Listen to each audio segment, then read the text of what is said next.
اعوذ باللہ من الشیطان الرجیم بسم اللہ الرحمن الرحیم ہنالک اس موقع پر دعا زکریا ربہ، حضرت زکریا علیہ السلام نے اپنے رب اپنے پروردگار کے سامنے دعا کی۔ قال، انہوں نے کہا کہ ربی، اے میرے پروردگار، حبلی من لدنک، آپ مجھے عطا فرمائیے اپنی جانب سے ذریۃ طیبہ، پاکیزہ اولاد، انک سمیع الدعاء، بے شک آپ دعاؤں کے سننے والے ہیں۔ فنادتہ الملائکہ، پس آواز دی ان کو، پکارا ان کو زکریا علیہ السلام کو فرشتوں نے۔ وہو قائم، اس حال میں کہ وہ قیام کی حالت میں تھے، کھڑے تھے، یصلی، نماز پڑھ رہے تھے، فی المحراب، محراب کے اندر، کمرے کے اندر۔ اور کہا فرشتوں نے کہ ان اللہ یبشرک، بے شک اللہ تعالیٰ آپ کو خوشخبری دیتا ہے، بیحییٰ، یحییٰ علیہ السلام کی، آپ کے بیٹے یحییٰ کی خوشخبری اللہ آپ کو دے رہے ہیں۔ اور اس میں 4 صفات ہوں گی۔ ایک، مصدقم بکلمۃ من اللہ، اللہ کے کلمے کی تصدیق کرنے والا ہوگا۔ وسیدن، اور دوسرے نمبر پر وہ سردار ہوگا، سید ہوگا۔ وحصورن، اور تیسرے نمبر پر وہ خواہشات سے مکمل طور پر رکنے والا ہوگا۔ وَنَبِيًّا مِّنَ الصَّالِحِينَ، اور نیکوں میں سے نبی ہوگا۔ قال، زکریا علیہ السلام نے کہا، ربی، اے میرے پروردگار، انا یکون لی غلام، میرے لیے کیسے بیٹا ہوگا، وقد بلغنی الکبر، حالانکہ تحقیق مجھے بڑھاپا پہنچ گیا، میں تو بہت بوڑھا ہو گیا ہوں، وامرأتی عاقر، اور میری بیوی تو بانج ہے۔ قال، اللہ جل شانہ نے فرمایا، کذالک، اسی طرح ہی ہوگا، اللہ یفعل ما یشاء، اللہ تعالیٰ جو چاہتا ہے کر دکھاتا ہے، وہ اللہ کرتا ہے۔ قال، زکریا علیہ السلام نے کہا، ربی، اے میرے پروردگار، اچھا ٹھیک ہے، اجعل لی آیہ، آپ میرے لیے کوئی نشانی بنا دیجیے کہ مجھے پتہ چل جائے کہ میری بیوی کو حمل ٹھہر چکا ہے۔ قال، اللہ نے فرمایا، آیتک، آپ کی نشانی یہ ہوگی، اللہ تکلم الناس، آپ لوگوں سے بات نہیں کر سکیں گے، ثلاثۃ ایام، 3 دن، 3 دن آپ بات کرنا چاہیں گے بھی تب کہ آپ کی زبان کھلے گی نہیں، آپ لوگوں سے گفتگو نہیں کر سکیں گے، الا رمزا، ہاں مگر اشاروں کے ساتھ آپ ان کو بات سمجھا لیں گے۔ واذکر ربک کثیرا، بس اب آپ اللہ کا ذکر کثرت کے ساتھ شروع کر دیجئے۔ وسبح بالعشی والابکار، اور آپ اللہ کی تسبیح بیان فرمائیے پچھلے پہر اور رات کے وقت۔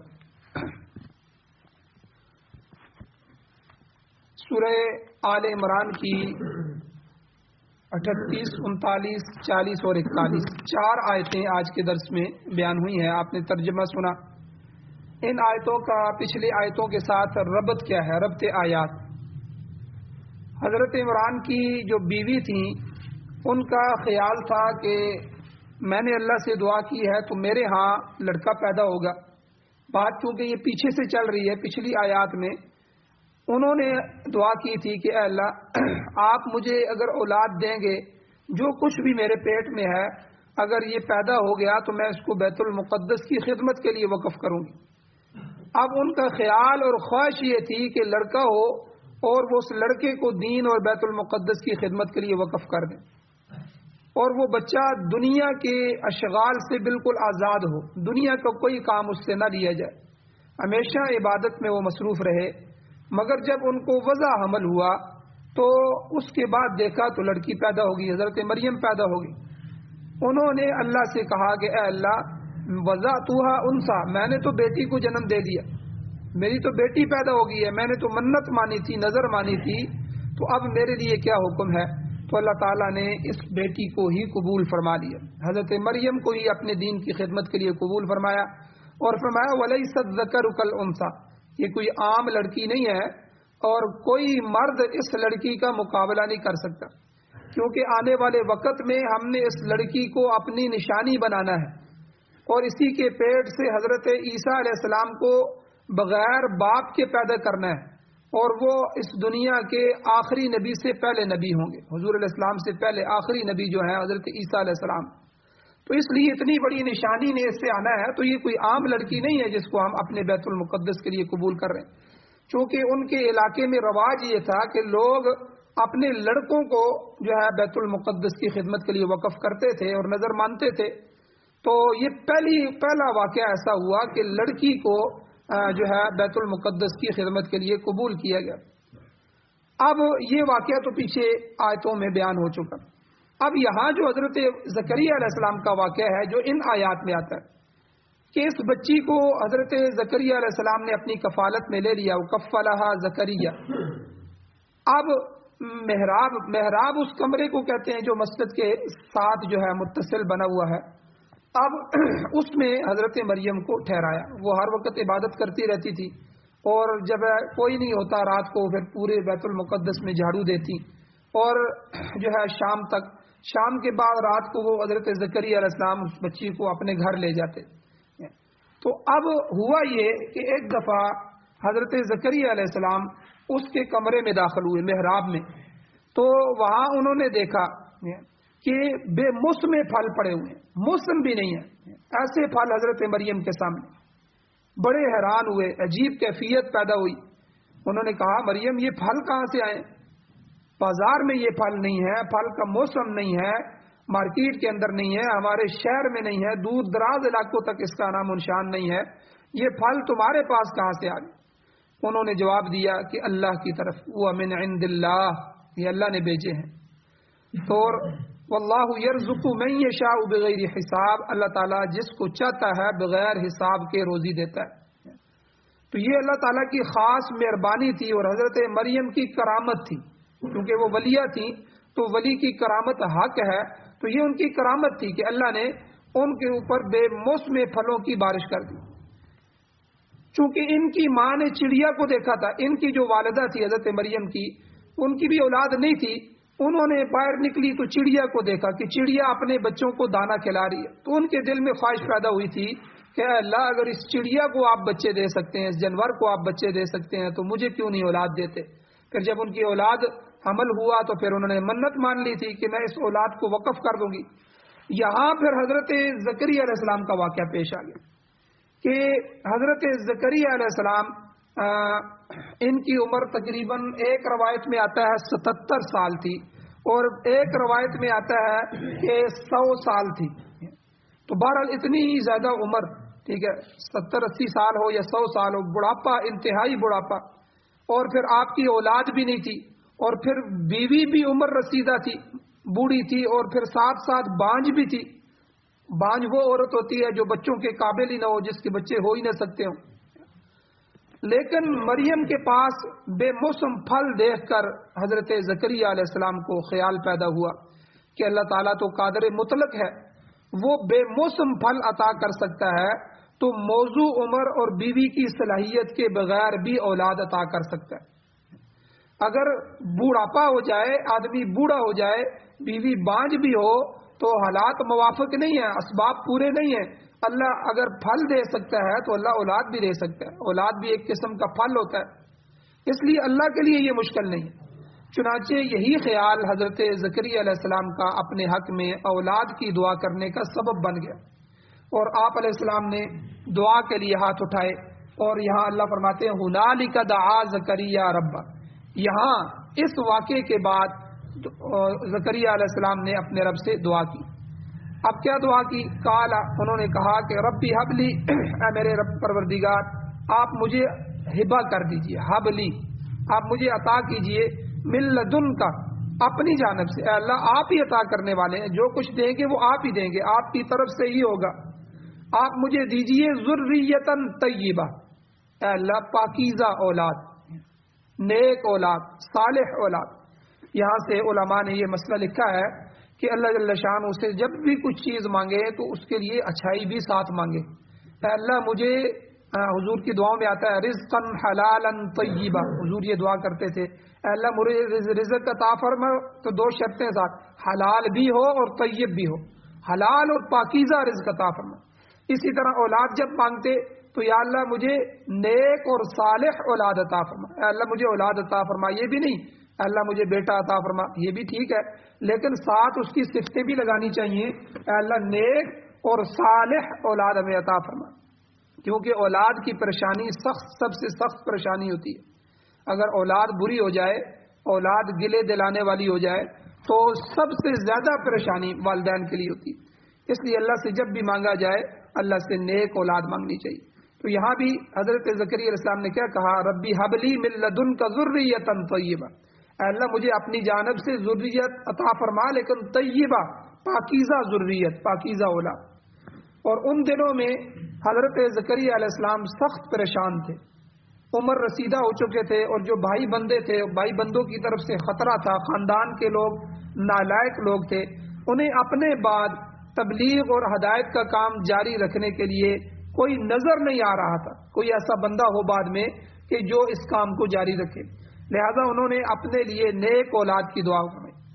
یہاں ایک مسئلہ اور سمجھ لیں، بزرگان دین اسی آیت سے یہ چیز اخذ کرتے ہیں کہ سلسلہ رشد و ہدایت کو آگے چلانے کے لیے اولاد کی تمنا کرنا یہ انبیاء علیہ السلام کی سنت ہے، اور ان کا مشن ہونے کی بنا پر ان کی سنت پر عمل کرنا ہے۔ اس لیے اگر آپ جو ہے کسی دعوت کے کام میں، کسی نیک کام میں، کسی جہاد کے کام میں، کسی بھی اللہ کے راستے کے کام میں نکلے ہوئے ہیں اور آپ کی کوئی اولاد ایسی نہیں ہے، تو اللہ سے ایسی اولاد کو طلب کرنا، خاندان میں سے قریب کے بھی اس میں سے بھی کوئی ایسا نظر نہیں آ رہا، تو ہمیشہ انبیاء نے یہ دعائیں مانگی، اور صرف اس لیے مانگی ہے تاکہ اللہ کا دین آگے ان کے ذریعے سے چلتا رہے۔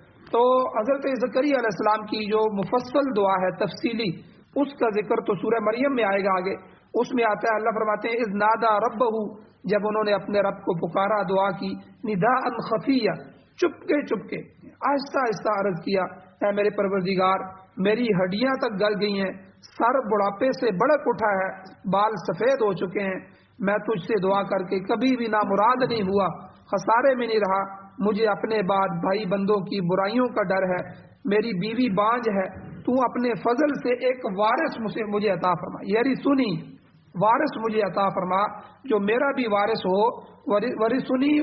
یرثنی و یرث آل یعقوب، اور آل یعقوب کا بھی وارث ہو، اور اس کو ایک پسندیدہ انسان بنا۔ یہ دعا تھی حضرت سورہ مریم کے اندر حضرت زکریا علیہ السلام کی۔ تو اس مقام پر ان کی دعا کو اس طرح بیان کیا کہ انہوں نے کہا کہ میرے پروردگار مجھے پاکیزہ اولاد عطا فرما۔ یہاں یاد رکھیں اللہ نے حبلی کا لفظ استعمال فرمایا حضرت زکریا علیہ السلام نے۔ ہبا یہ کسی چیز کا بلا قیمت مالک بنانا، ایک چیز کے آپ مالک بھی نہیں ہیں اور آپ کے پاس قیمت بھی نہیں ہے، کوئی آدمی اس کو اٹھا کے آپ کے حوالے کر دیتا ہے، یہ میری طرف سے آپ کو ہبا ہے، تو یہ ہبا ہدیہ بغیر کسی قیمت کے کسی کو مالک بنانا۔ تو اس کا عام فام معنی یہی ہے کہ بخشنا، عطا کرنا، اس نے مجھے یہ چیز عطا کر دی ہے، بخش دی ہے۔ چنانچہ انہوں نے بھی اسی طرح عرض کیا کہ اللہ آپ مجھے بخش دیجئے، میرے اندر تو کچھ بھی نہیں ہے، بڑھاپا ہے، بیوی بانج ہے، میں اپنی صلاحیتوں کو تو کچھ کہتا ہی نہیں ہوں، 1% بھی چانس نہیں ہے، یا اللہ جو کچھ ہوگا آپ کی طرف سے بخشش ہوگی، آپ کی طرف سے عطا ہوگا، اس لیے مجھے نیک صالح اولاد عطا فرمائیے۔ آگے فرمایا انک سمیع الدعاء، بے شک آپ دعا کو سننے والے ہیں۔ یہ اللہ تعالیٰ کی تعریف بیان فرمائی کہ تو ہر چھوٹے بڑے کی دعا کو سنتا ہے، اے اللہ لہٰذا میری دعا کو بھی شرف قبولیت بخش اور اولاد عطا فرما، اور اولاد بھی کیسی ہو، جو پاکیزہ ہو، جس کے اخلاق اچھے ہوں، جس کے اعمال اچھے ہوں، جس کی عادتیں عادات اچھے ہوں، جس کے خصائل پاکیزہ ہوں، یہ طیبہ کا معنی ہے، ایسی اولاد مجھے عطا فرما۔ دوسرے مقام پر آتا ہے ربی حبلی من الصالحین، یعنی نیکوں میں سے عطا فرما، کیونکہ رشد و ہدایت کے مشن کو نیک اور پاکیزہ اولاد ہی آگے چلا سکتی ہے، بری اولاد تو الٹا وبال جان بن جاتی ہے۔ اسی لیے حضرت شیخ سعدی رحمۃ اللہ علیہ نے فرمایا کہ بری اور ناہموار اولاد جننے سے یہ بہتر ہے کہ عورتیں سانپوں کے بچے جننا شروع کر دیں، یعنی بری اولاد سے بہتر ہے کہ سانپ پیدا کر لیں۔ یعنی ان کے کہنے کا مقصد یہ ہے کہ بری اولاد انسان کے لیے بڑھاپے میں، جوانی میں، ہر لمحے میں جو ہے برائی کا سبب ہی بنتی رہتی ہے۔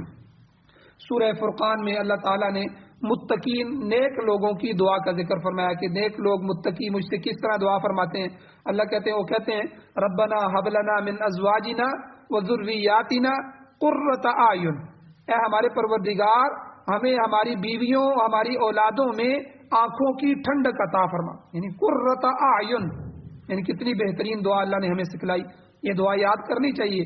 19ویں پارے کے جو ہے ایک پاؤں میں آتی ہے، تیسرے چوتھے رکوع میں، ربنا هب لنا من ازواجنا وذریاتنا قرۃ اعین وجعلنا للمتقین اماما. اور اے اللہ اولاد کو بھی اور بیویوں کو بھی، یعنی دونوں کو بھی، بیوی بھی اگر بری ہو تو آپ سونے کے محل میں بھی رہ رہے ہوں تو آپ خودکشی کریں گے آخر کار، ٹھیک ہے. اسی طرح اولاد اگر بری آ جائے تو آپ سر پکڑ کے بیٹھے رہیں گے. اس لیے دونوں دعائیں کرنی چاہیے. اے اللہ ربنا حب لنا، آپ ہمیں عطا فرمائیے، من ازواجنا، ہماری بیویوں میں بھی، وذریاتنا، ہماری اولادوں میں بھی، قرۃ اعین، آنکھوں کی ٹھنڈک. جب بھی اولاد کو دیکھیں آنکھیں ٹھنڈی ہو جائیں کہ بچہ حفظ کر رہا ہے، بچہ عالم بن رہا ہے، بچہ تہجد پڑھ رہا ہے، بچہ 5 وقت کا نمازی ہے، بچے کے اخلاق اچھے ہیں، بچہ جہاں جاتا ہے آپ کی اچھی نشاندہی کرتا ہے. بھائی وہ جب جا کے ملے گا، کسی کو سلام کرے گا، کسی کا مال اٹھا کے اس کے سر پہ رکھ دے گا، کسی کی خدمت کرے گا، لوگ پوچھیں گے بھائی یہ بچہ کس کا ہے، کس کی اولاد ہے، کتنی پیاری تربیت ہے. دعائیں دے گے تو یہ بچہ آپ کی جو ہے نشاندہی کرتا ہے. اور اگر یہی بچہ برا ہے، کسی کو گالی دیتا ہے، کسی کے ساتھ لڑائی کرتا ہے، ہر جگہ جو ہے جھوٹ بولتا ہے، تو یہ آپ کی برائی کی نشاندہی کرے گا، اچھائی کی نشاندہی نہیں ہوگی. تو اس لیے اے اللہ ہماری عورتوں اور ہماری اولاد میں قرۃ اعین، ہماری آنکھوں کی ٹھنڈک بنا. جب بھی دیکھیں تو آنکھیں ٹھنڈی ہو جائیں، دل ٹھنڈا ہو جائے. وجعلنا للمتقین اماما، اور متقیوں کا امام اور پیشوا بنا. یہ بھی اللہ سے مانگنا چاہیے، اے اللہ ہماری اولاد کو متقی نیک لوگوں کی امامت عطا فرما، ان کی سرداری، کہ وہ آگے ہوں اور نیک لوگ پیچھے ہوں، اور یہ کل قیامت کے دن بھی اسی طرح ہو اور ہمارے لیے نجات کا ذریعہ بن جائے. تو اسی طرح نیک کام جو اولاد کرتی ہے وہ بلا شبہ والدین کی آنکھوں کی ٹھنڈک ہوتی ہے. تو جو اولاد کھیل تماشے میں مشغول رہے، کتے لڑا رہی ہو، ادھر کبوتر اڑا رہے ہو، ہر محلے میں ہر گلی میں وہ بھاگ رہے ہوں اور ہر گھر کے اندر داخل ہو رہے ہیں، اور اسی طرح جو ہے گالی گلوچ اور اس کی عادی ہو، یہ بری اولاد جو بری عادات کا شکار ہوتی ہے وہ والدین کے لیے ذہنی کوفت کا بھی سبب بنتی ہے، اور جو ہے ان کی بدبختی اور برائی کی نشاندہی بنتی ہے. اسی لیے زکریا علیہ السلام نے یہاں جو اولاد مانگی تو ساتھ طیبہ فرمایا کہ اللہ مجھے پاکیزہ اولاد عطا فرما. اب آگے اللہ فرماتے ہیں ہم نے دعا کو قبول فرمایا. اللہ تعالیٰ نے حضرت زکریا علیہ السلام کی دعا کو شرف قبولیت بخشا، جس کا تذکرہ اللہ نے اس طرح فرمایا کہ فنادتہ الملائکہ، اللہ نے فرشتوں کو بھیجا جو میرے زکریا کو جا کے خوشخبری دو. اب فرشتے آگے، فنادتہ الملائکہ، فرشتوں نے آواز دی، پکارا. اب کس وقت کس حالت میں پکارا کہ اللہ کہتے ہیں وَهُوَ قَائِمٌ يُصَلِّي فِي الْمِحْرَابِ، وہ کمرے میں نماز پڑھ رہے تھے، قیام کی حالت میں تھے، نماز پڑھ رہے تھے. تو نماز کی حالت میں فرشتوں نے آ کر آواز دی یا زکریا، اے زکریا. تو یہاں ایک مسئلہ اور سمجھ لیں کہ محراب اللہ نے فرمایا فی المحراب، یہ جو محراب ہوتا ہے، یہ محراب یہ جو ہماری مسجدوں میں بنایا جاتا ہے، یہ محراب حضور علیہ السلام کے زمانے میں نہیں ہوتا تھا. مسجد سیدھی ہوتی تھی، وہاں مصلی ہوتا تھا، ٹھیک ہے. یہ محراب جو ہے یہ حضرت عمر بن عبد العزیز رحمہ اللہ کے زمانے سے اس کا رواج ہوا ہے. تو یہاں جو قرآن میں محراب بیان کیا گیا ہے، یہ محراب سے مراد یہاں آگے جو کمرہ ہے مسجد کے سامنے، جو مسجد کے ساتھ کمرہ بنایا جاتا ہے الگ سے، امام کا کمرہ ہو جہاں امام جو ہے اپنے ضروری کام کر سکے، وہاں کچھ نوافل پڑھنا چاہے تو نوافل پڑھ سکے، فرائض مسجد میں ادا کرے تو سنت نوافل وہاں جا کے پڑھ لے. تو یعنی کوئی بھی کام ہو. تو حضرت زکریا علیہ السلام کا بیت المقدس میں آگے مسجد جو تھی، مسجد اقصی، اس میں جو آگے کمرہ بنا ہوا تھا جو انہوں نے حضرت مریم کے حوالے کیا ہوا تھا، جو وہاں عبادت کر رہی تھی، تو وہ اس وقت وہاں نماز پڑھ رہے تھے. اب وہاں نماز پڑھ رہے تھے تو وہاں آ کر فرشتوں نے آواز دی اور خوشخبری دی، ان اللہ یبشرک بیحییٰ، اے زکریا اللہ تجھے اپنے بیٹے یحییٰ کی بشارت دیتے. سورہ مریم میں اللہ نے اس طرح فرمایا یا زکریا، اے زکریا انا نبشرک، بے شک ہم آپ کو خوشخبری دیتے ہیں، بغلام، ایک ایسے بیٹے کی، اسمہ یحییٰ، جس کا نام بھی ہم نے رکھ دیا ہے. یہ واحد نبی ہیں یحییٰ علیہ السلام جن کا نام آسمانوں پہ رکھا ہوا اللہ نے عطا فرمایا. یہ خود نام اللہ نے رکھا ہے یحییٰ کہ اسمہ یحییٰ. اللہ نے فرمایا لم نجعل له من قبل سمیہ، یہ ایسا نام ہے کہ اس سے پہلے آپ نے ایسا نام کبھی نہیں سنا ہوگا، یعنی یہ نام ہم نے خود، یہ یحییٰ اس سے پہلے کسی کا نام نہیں تھا، اس کے بعد پھر بہت سے اولیاء اللہ آئے اور آج بھی جو ہے یحییٰ نام رکھا جاتا ہے، لیکن یہ واحد نام ہے جو اللہ نے آسمانوں سے خود نبی کا رکھا، اور ایسے بیٹے کی حضرت زکریا علیہ السلام کو بشارت دی کہ جس کا نام بھی اللہ نے رکھ کر بھیجا۔ تو بہرحال یہاں اللہ تعالیٰ نے حضرت زکریا علیہ السلام کے چند اوصاف بھی ساتھ بیان فرما دیے کہ 4 صفتیں ان کی ایسے ہوں گی، میں آپ کو ایسا بیٹا دینے والا ہوں۔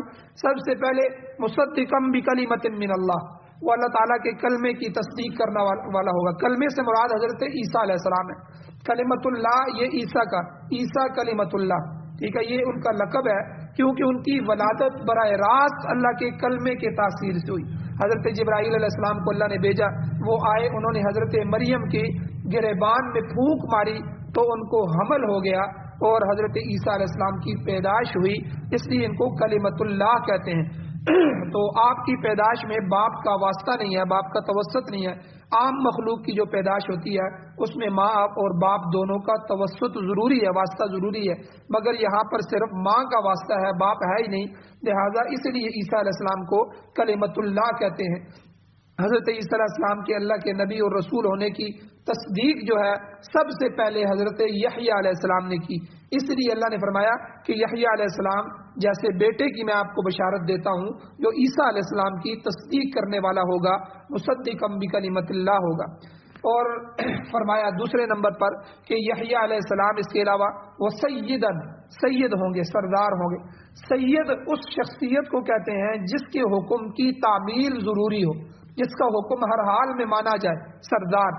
حضرت سعد ابن معاذ رضی اللہ تعالیٰ عنہ کا واقعہ آتا ہے حدیث میں کہ جب بنو قریظہ نے غزوہ خندق میں حضور علیہ السلام کے ساتھ دغا کیا، دھوکہ کیا، وعدہ توڑ دیا اور مشرکین مکہ کا ساتھ دے دیا، حالانکہ معاہدہ ہوا تھا کہ تم ہمارے بیرونی دشمن کا ساتھ نہیں دو گے، تو جب غزوہ خندق میں کفار بھاگ گئے تو اللہ نے حکم دیا بنو قریظہ تک پہنچو اور ان کا معاملہ صاف کرو، ان سے جنگ کرو۔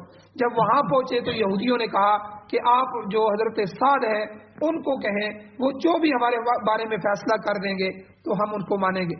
تو ان کا مقصد یہ تھا کہ سعد ابن معاذ ان کے ساتھ اچھے تھے، ان کے ساتھ دوستانہ تعلق تھا، وہ ہمارے بارے میں اچھا فیصلہ کریں گے۔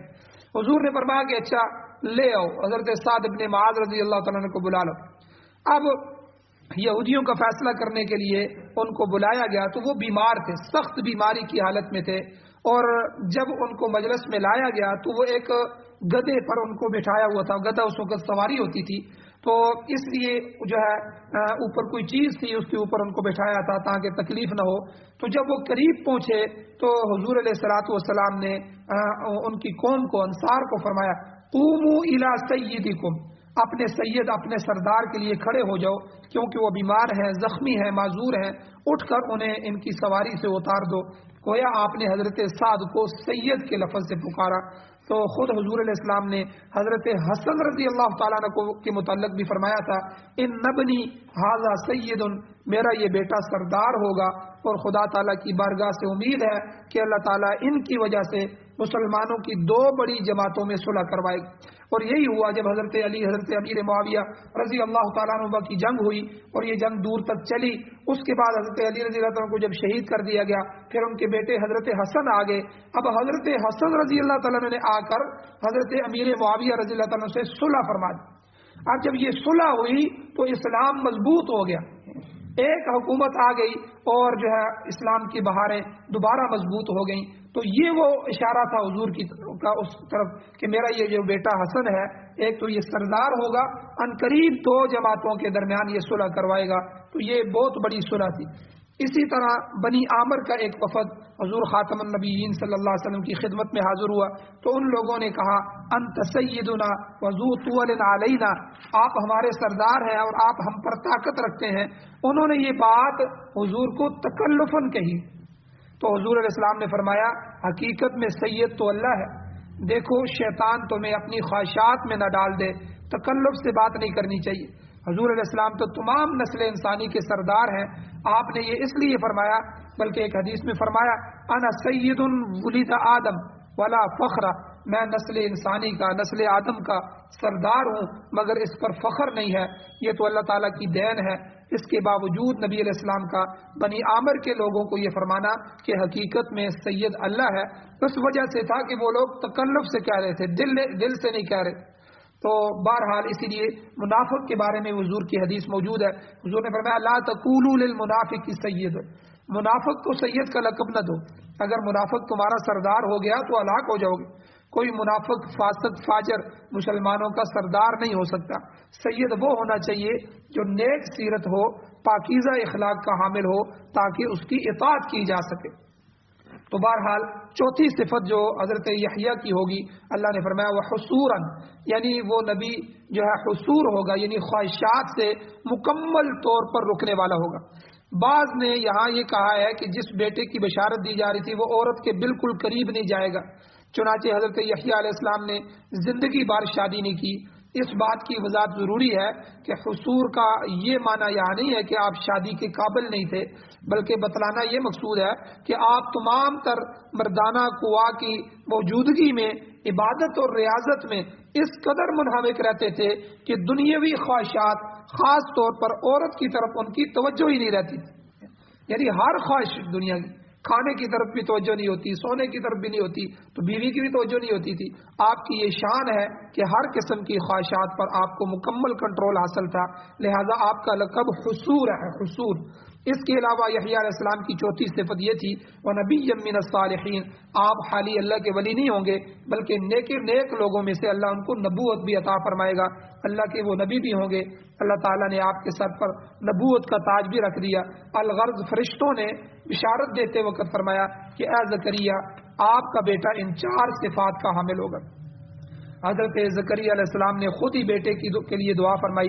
دعا کی قبولیت پر جب فرشتوں نے خوشخبری دی تو آپ تعجب میں مبتلا ہو گئے کہ بظاہر اسباب ایسے نہیں ہیں کہ اولاد ہو سکے، کیونکہ وہ خود بوڑھے ہو چکے ہیں، بیوی بانجھ تھی، تاہم وہ کیفیت معلوم کرنا چاہتے تھے جس میں ان کے ہاں اولاد ہوگی۔ چنانچہ ارشاد ہوتا ہے قال، حضرت زکریا علیہ السلام نے کہا ربی، اے میرے رب، انا یکون لی غلام، میرے ہاں بچہ کیسے ہوگا، کیونکہ ظاہر صورتحال یہ ہے کہ وقد بلغنی الکبر، مجھ پر بڑھاپا آ چکا ہے، وامرأتی، آ کر بیوی بانجھ ہو چکی ہے، اولاد جننے کے قابل نہیں ہے، مگر اے اللہ تو قادر مطلق ہے، جو بے موسم پھل دے سکتا ہے، عطا کر سکتا ہے، وہ ہماری میاں بیوی کی جسمانی طاقت بھی تبدیل کر کے اولاد کے قابل بنا سکتا ہے۔ تو بدیع ہے، اے اللہ تو موجد ہے، اے اللہ تیری قدرت کاملہ اور حکمت بالغہ کو اسباب کی ضرورت ہی نہیں ہے، تاہم میں جاننا چاہتا ہوں کہ مجھ پر یہ عنایت کیسے ہوگی، اس کی علامت کیسے ہوگی، یہ نشانی مجھے بتا دیجئے۔ اس پر اللہ تعالیٰ نے کہا قال کذالک، سب سے پہلے یہ بات سنو، ہوگا اسی طرح، اللہ یفعل ما یشاء، اللہ تعالیٰ جو ہے اسباب کو نہیں دیکھتے، وہ تو خود مسبب الاسباب ہے، اس لیے اللہ جو چاہتا ہے کرتا ہے۔ اسباب کی ضرورت تو مخلوق کو ہوتی ہے، اللہ تعالیٰ کو اسباب کی، علتوں کی ضرورت نہیں ہے، اللہ ان کا پابند نہیں ہے۔ اللہ نے بیٹا فیصلہ جو ہے دینے کا فیصلہ کر لیا ہے تو جس طریقے سے چاہے گا وہ آپ کو دے دے گا۔ ہاں حضرت زکریا علیہ السلام نے پھر عرض کیا اے مولا کریم، یہ تو مجھے علم ہے کہ تو جو چاہے کر سکتا ہے، مجھے بیٹا ہی عطا کرے گا، مجھے میرے اطمینان قلب کے لیے یہ بتا دیجئے۔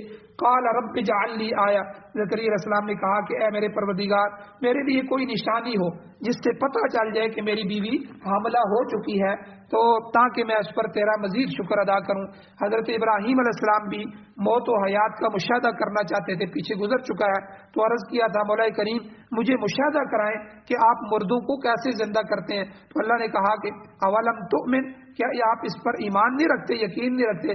عرض کیا اللہ یقین تو بے شک ہے، ولکن لیطمئن قلبی، مگر اطمینان قلب کے لیے نظارہ کرنا چاہتا ہوں۔ کم و پیش یہی کیفیت حضرت زکریا علیہ السلام کی تھی کہ اللہ بیٹے کی بشارت تو مل گئی ہے اور آپ دیں گے بھی، مجھے پتہ ہے، مگر میں نشانی چاہتا ہوں، اطمینان قلب ہو جائے کوئی مجھے۔ تو اللہ نے کہا قال آیتک، تیری نشانی یہ ہوگی اللہ تکلم الناس ثلاثۃ ایام، کہ تو لوگوں سے 3 دن بات نہیں کر سکے گے، 3 دن ان 3 راتیں تم کسی سے بات نہیں کر سکو گے، میں تمہاری زبان کو روک دوں گا، البتہ الا رمزا، اللہ کا ذکر کرنے اور عبادت کرنے کے لیے زبان جاری رہے گی۔